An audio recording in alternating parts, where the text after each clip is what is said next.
Hello दोस्तों, मैं अभिषेक रॉय आपको फिर से स्वागत करता हूं एक नए टॉपिक के साथ। हमारा टॉपिक चल रहा है हड़प्पा सभ्यता का सीरीज। और हड़प्पा सभ्यता में हम 2-3 चीज़ों पर बात कर चुके थे।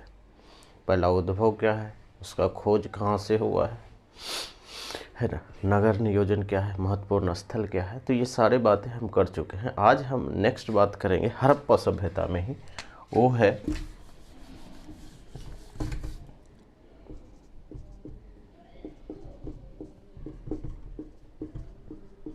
हड़प्पा सभ्यता का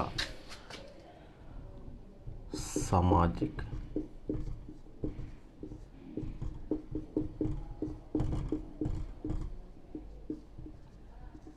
और राजनीतिक स्थिति। ठीक है, हम इस पर बात करेंगे कि सामाजिक स्थिति कैसा था, लोग कैसे रहते थे, और आर्थिक का मतलब है कि क्या क्या काम करते थे, है ना। तो ये सारी बातें हम इसमें पढ़ेंगे। तो अब हम शुरुआत करते हैं राजनीतिक स्थिति से, उसके बाद हम बात करेंगे आगे।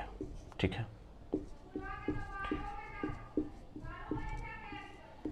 राजनीतिक स्थिति। राजनीतिक स्थिति का मतलब है कि अभी राज कौन करता था या राजा कैसे बनता था। दो बातें आपको समझ में आएगा। पहली बात तो ये होता है कि एक होता है राजा का रोल।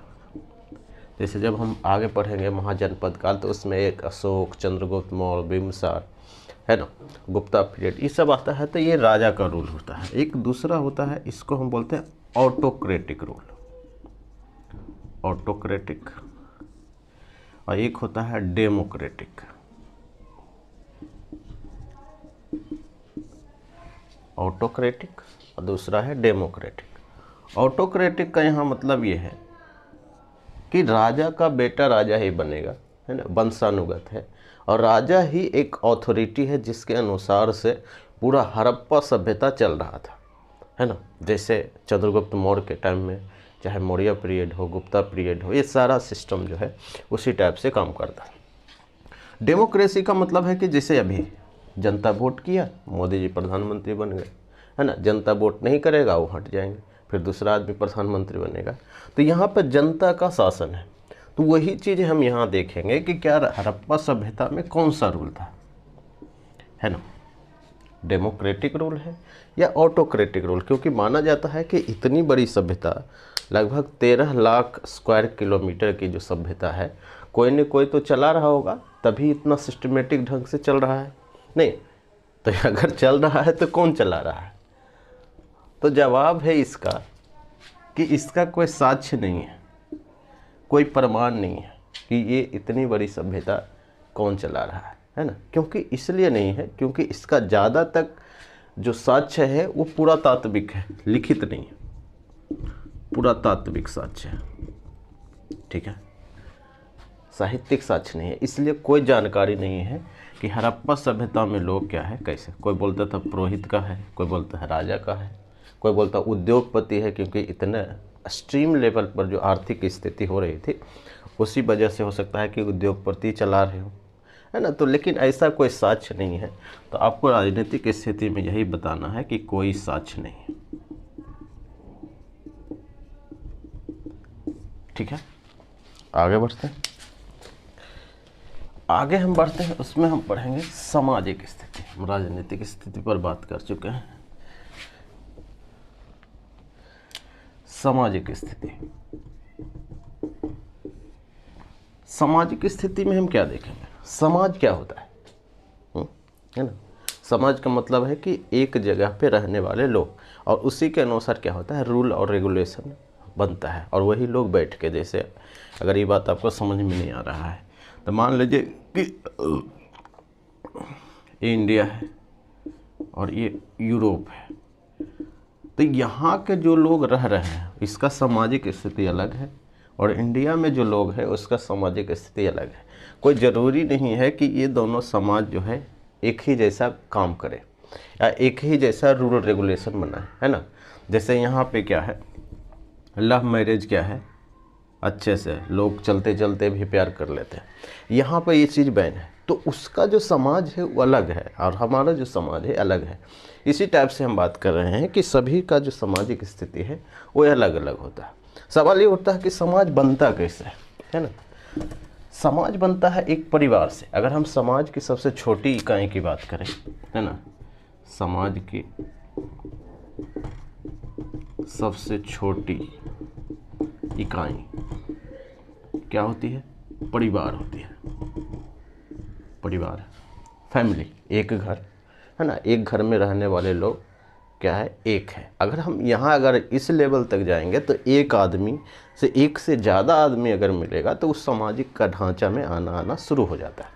ठीक है, उसी टाइप से परिवार में 5 लोग हो गए तो एक समाज है कि कोई भी रेगुलेशन बनेगा तो समाज में ये 5 लोग फॉलो करें। उसी टाइप से अगर हम परिवार की बात करें, एक घर की बात करें, लेकिन हम यहाँ एक घर की बात करेंगे, है ना, तो अगर एक परिवार की बात करेंगे उसमें माता पिता बेटा बेटी सब है ना, तो उसकी हम बात करेंगे तो परिवार क्या होता है? समाज की सबसे छोटी इकाई।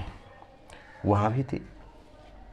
यहाँ पे इंटरेस्टेड बात यह है कि परिवार में जो लोग हैं कुछ मेल भी होते हैं और कुछ फीमेल भी है। क्लियर? कोई कन्फ्यूजन नहीं है। अभी भी है, उस समय भी था, कुछ मेल था कुछ फीमेल है। और सवाल ये उठता है कि अब मेल का उस समय ज़्यादा पावर है या फीमेल का? जैसे अभी की बात करें कि अगर सॉरी, मेल का ज़्यादा पावर है या फीमेल का? अगर मेल का ज़्यादा पावर है, पावर का मतलब हम बात करेंगे, मेल का ज़्यादा पावर है तो इसको हम बोलते हैं पितृसत्तात्मक समाज।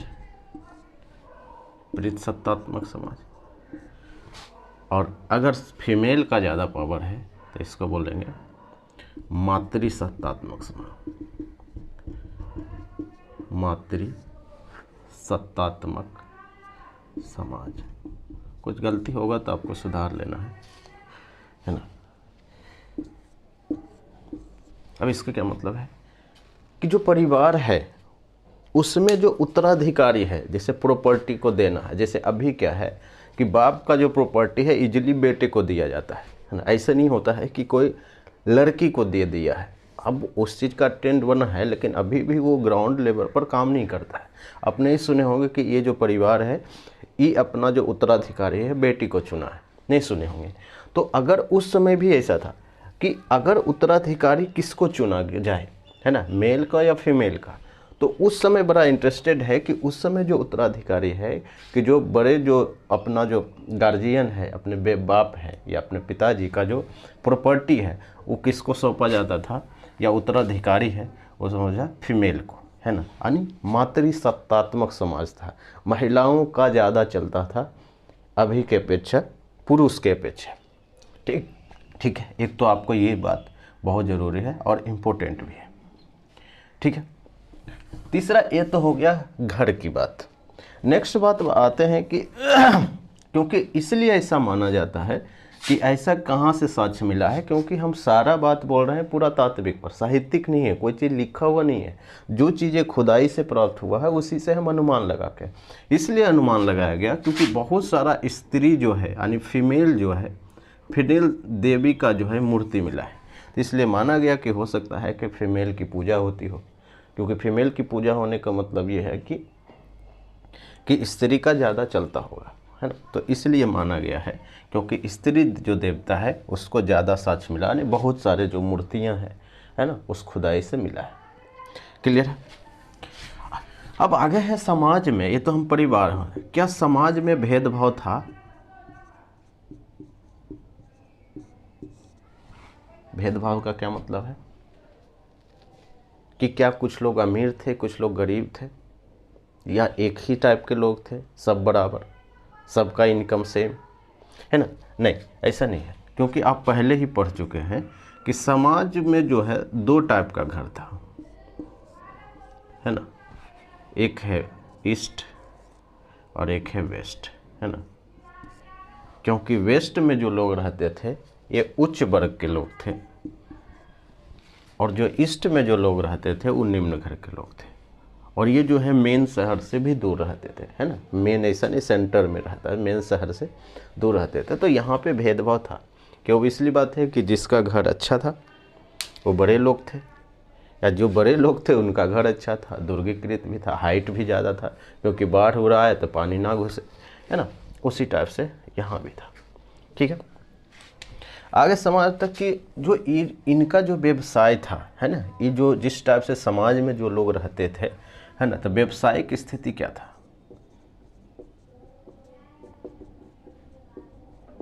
व्यवसाय स्थिति है था कर्म के अनुसार।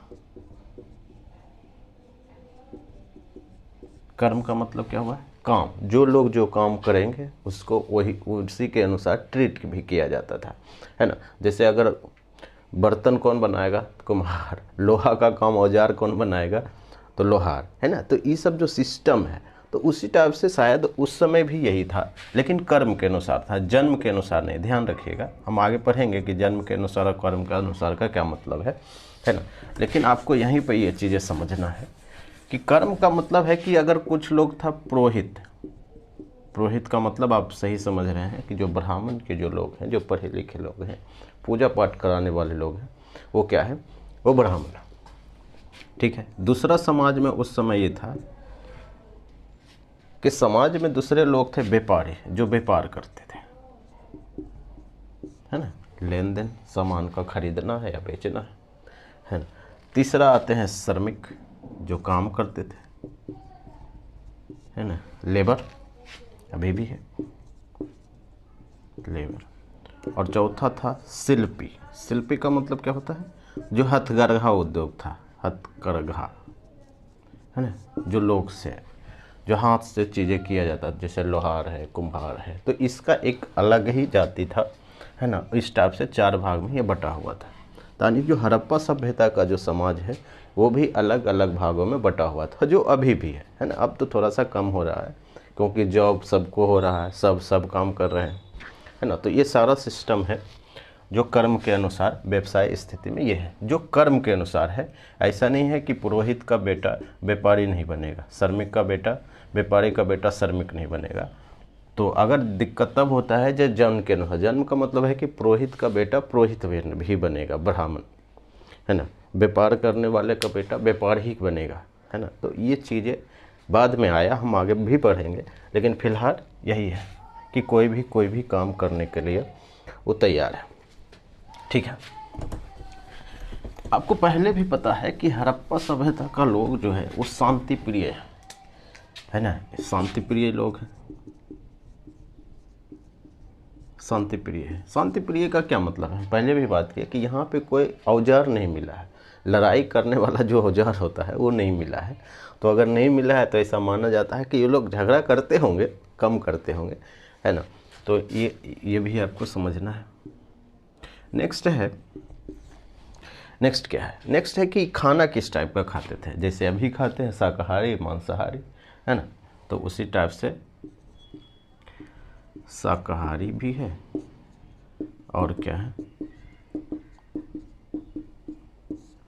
मांसाहारी भी है। क्या ये लोग आभूषण पहनते थे? आभूषण का मतलब क्या? ज्वेलरी। ज्वेलरी में जैसे अभी मेल और फीमेल है ना, मेल भी है और फीमेल है। तो ध्यान ये रखना है कि मेल और फीमेल दोनों आभूषण पहनते हैं। जैसे अभी भी जो है ना, कान में छिदवा लिया, ये सब अभी भी है। तो उस समय भी था कि मेल और फीमेल क्या थे कि दोनों जो है आभूषण पहनते थे, या बेसिकली आप बोल सकते हैं कि मेकअप भी करते थे, मेकअप। तो ये भी आपको समझना है ना। शाकाहारी मांसाहारी हो ही गया। मनोरंजन के लिए क्या यूज करते थे? जैसे अभी मनोरंजन के लोग क्या खेलते हैं? क्रिकेट खेलिए, फुटबॉल खेलिए, है ना। तो उस टाइप से उस समय लोग चेस खेलते थे, पासा जो फेंकता है ना, उस टाइप से गांव में बहुत चलता है। डांस, और महत्वपूर्ण है वो एक, आपको पता है, राजा जी शिकार करने गए, शिकार वगैरह ये सब भी, पशुओं की लड़ाई, जो मुर्गा वगैरह लड़ाता है ना बहुत जगह, तो वो भी आपको समझना है। दूसरा आगे हम बढ़ेंगे, इसमें एक मिला सती प्रथा का भी उल्लेख मिला। सती प्रथा का क्या मतलब है कि अगर किसी का पति मर गया, है ना, तो क्या होता था कि उसी के चिता पर जिंदा ही इस जो लेडी है इसको बैठा दिया जाता था, है ना, ताकि ये भी साथ में जल के भस्म हो जाए। उसी को बोलते थे सती प्रथा, है ना। तो यानी पुरुष की मृत्यु के साथ ही महिलाओं को भी क्या किया जाता था, मार दिया जाता था या उसी के चिता पर लेटा दिया जाता था ज़बरदस्ती, उसी को बोलते थे सती प्रथा। तो इसका भी क्या मिला है, प्रमाण मिला है। तो ये जितना भी परिमाण है, ये सामाजिक स्थिति हड़प्पा सभ्यता के लोग इसी टाइप से रहते थे। ठीक है, आगे बढ़ेंगे।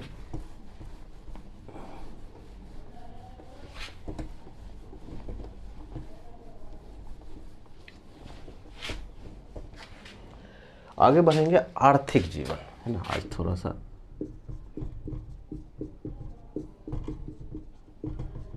है ना, इकोनॉमिक स्थिति क्या था, है ना। आर्थिक का मतलब है कौन कौन सा लोग कार्य करते थे, इनकम का साधन क्या था, है ना। तो ये सारी बातें हम बात इसमें करेंगे। आर्थिक में आपको अभी सुने होंगे कि जीडीपी, है ना। जीडीपी क्या होता है, जीडीपी में क्या काउंट होता है। तो आर्थिक में हम 3 ही सेक्टर पर बात अभी करते हैं, उस समय भी अभी भी हम बात करेंगे। आर्थिक में 3 टाइप का सेक्टर होता है। एक को हम बोलते हैं प्राइमरी सेक्टर, एक होता है सेकेंडरी सेक्टर, और एक होता है तृतीयक सेक्टर, थर्ड सेक्टर। यानी ये जो प्राइमरी सेक्टर है, इसमें आता है कृषि, और कृषि से रिलेटेड पशुपालन भी आता है, ध्यान ये रखना है, पशुपालन। इसमें आता है उद्योग, इंडस्ट्री, और इसमें आता है सर्विस सेक्टर, यानी कोई लोग काम जो करता है उसी को हम बोलते हैं तृतीय सेक्टर या सर्विस सेक्टर। क्लियर है, ये चीज़ें। अब इस समय भी इसी टाइप से काउंट होता है कि प्राइमरी सेक्टर में कितना बढ़ा, जीडीपी में कितना योगदान है, सेकेंडरी में कितना है, टर्सरी में कितना है ना। तो ये सब जो सारी बातें हैं, ये चीज़ें समझना है। तो प्राइमरी सेक्टर में तो यही है कि कृषि भी होता था, पशुपालन भी होता था। कृषि में क्या चीज़ कृषि करते थे लोग, सबसे इम्पोर्टेंट ये समझना है कि सबसे इम्पोर्टेंट कृषि और पशुपालन में क्या था, कृषि ही था। यानी सबसे ज़्यादा जो किसी चीज़ का होता था वो कृषि होता था। और कृषि इंटरेस्टेड है कि कृषि सरप्लस में था। सरप्लस का मतलब क्या है, अधिशेष। अधिशेष का मतलब है कि अगर मान लीजिए कि अगर 100 केजी कुछ चीज़ें हुआ, मान लीजिए धान हुआ, और आपको यूज होता है 1 साल में 50 केजी, ठीक है। तो अब जो 50 केजी बच गया तो उसको आप क्या करेंगे, बेच देंगे। बेचने का यहाँ मतलब ये होता है कि जो लोग कृषि नहीं कर रहे हैं उसको काम आता है। जैसे सब लोग कृषि नहीं करते, बहुत सारे लोग जॉब करते हैं। तो जॉब जब करते हैं तो इसका मतलब वो खा कैसे रहे, वो खा इसलिए रहे हैं क्योंकि जो किसान है, किसान को जितना यूज है उस यूज से ज़्यादा उपज हो जाता है, उत्पादन हो जाता है। और उस उत्पादन को क्या करता है कि अपना यूज के लिए रख लिया, बाकी बेच दिए। जो बिक जाता है अनाज जो 50 केजी, वो दूसरे लोग जो कृषि नहीं करते हैं उसके लिए काम आता है। और उसी टाइप से क्या होता है, काम चलते रहता है। कोई बिजली वाला काम करता है तो किसान बिजली वाला काम करता नहीं है, तो जब बिजली का जरूरत पड़ता है तब किसान ले लेता है। तो मतलब इस हिसाब से काम बटा हुआ है ताकि सबका काम चले जाए। तो अधिशेष का यहाँ मतलब यही होता है कि जो चीज़ें बच गया, अब ये जो बिक्री होता है, अब ये जो बेचा गया है, तो यहाँ से समझो कि व्यापार का भी चीज़ें होता है ना। तो एक चीज़ तो पहले यही समझना है कि कृषि क्या क्या चीज़ है। जो अभी कृषि होता है उस समय भी वही टाइप का कृषि होता था, जैसे गेहूँ है, जौ है, कपास है ना, चावल है ना, तो इत्यादि। ये जो अभी भी है, जो सरसों वगैरह है, तो ये सब जो है अभी जैसे कृषि होता है उसी समय उस समय भी कृषि होता था। और यदि हम पशुपालन का यूज करें तो पशुपालन में क्या होता था, पशुपालन में वही सब था, क्या था, बैल, गाय, है ना, बैल, गाय, बकरी, आप बोल सकते हैं भैंस, बकरी, है ना, इत्यादि। एक चीज़ ध्यान रखना है कि महत्वपूर्ण ये है कि एक गोबर वाला सांड सबसे प्रिय था। कौन सा सांड, गोबर वाला।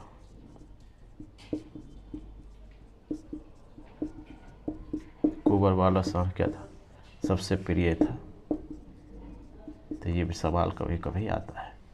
तो ये सब ध्यान ये रखना है कि जो पशुपालन का यूज ये लोग कहाँ करते होंगे, पहला चीज़ तो आप ये समझ सकते हैं कि मांस खाते होंगे मार के, है ना, परिवहन के लिए, कहीं पे आना जाना हो उसके लिए यूज किया जाता होगा।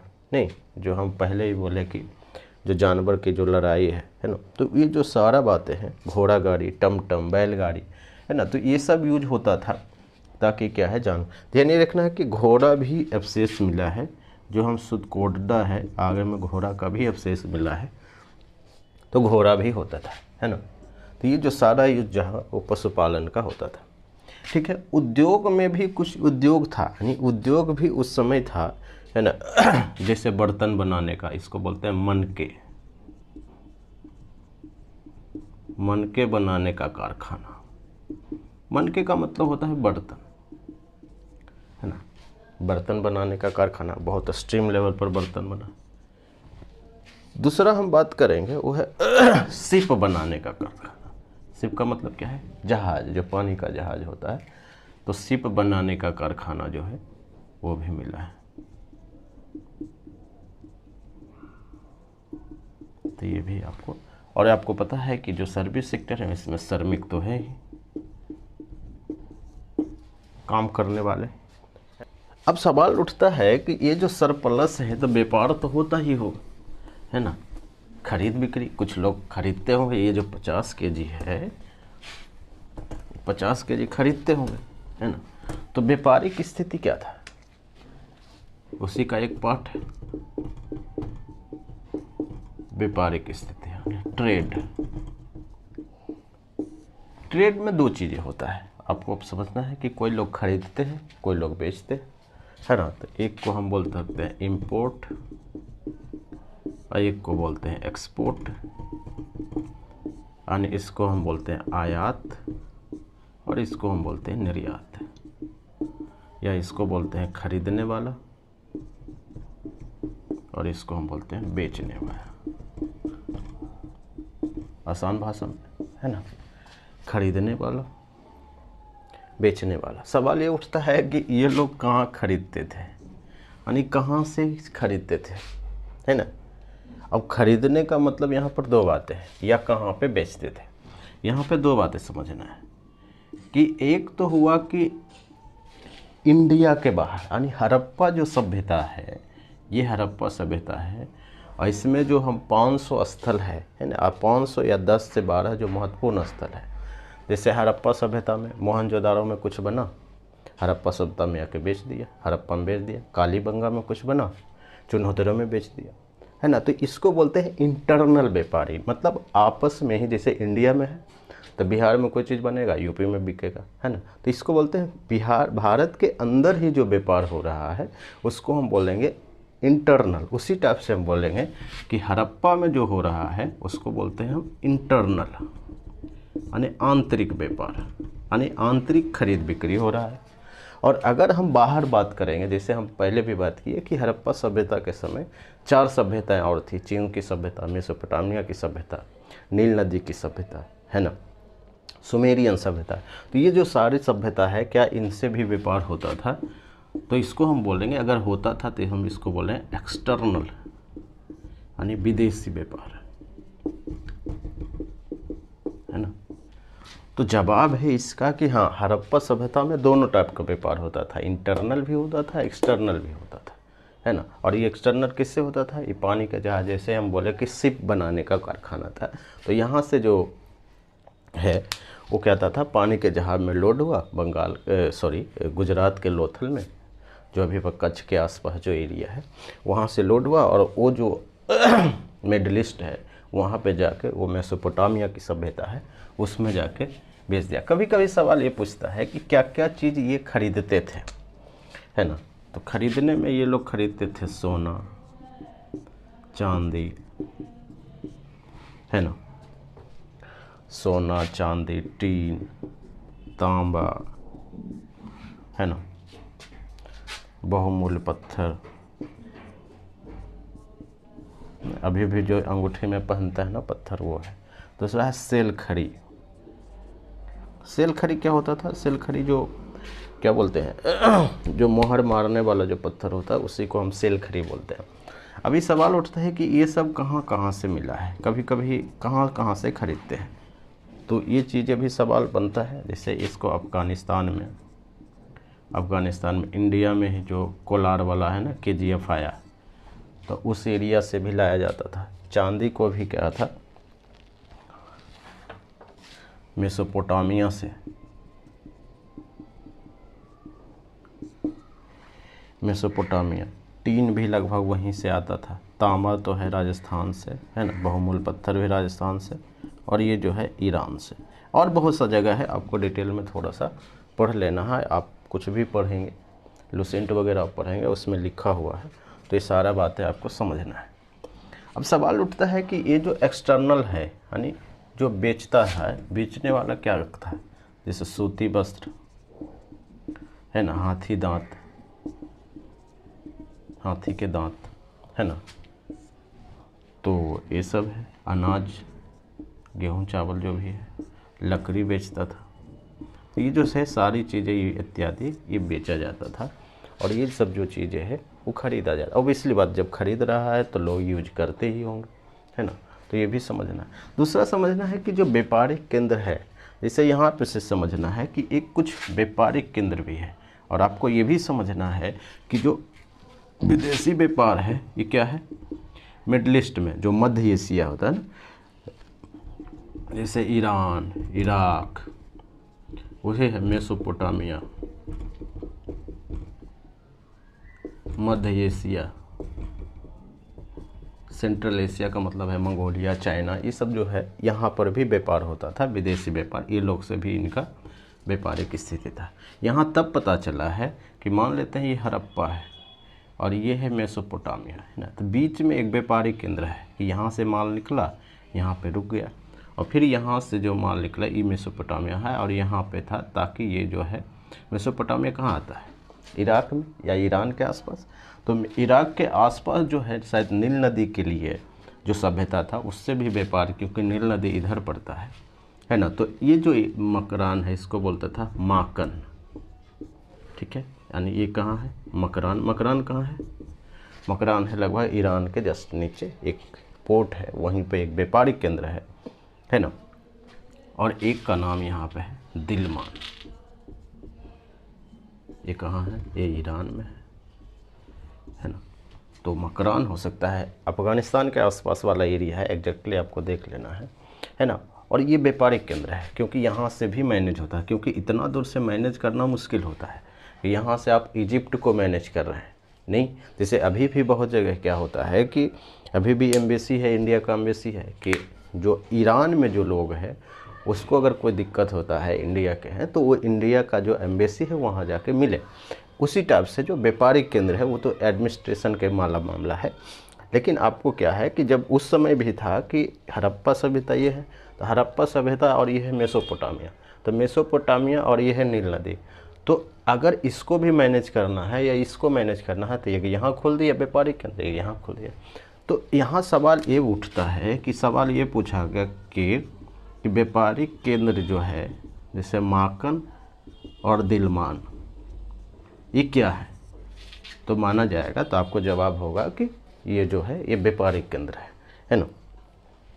तो यही है।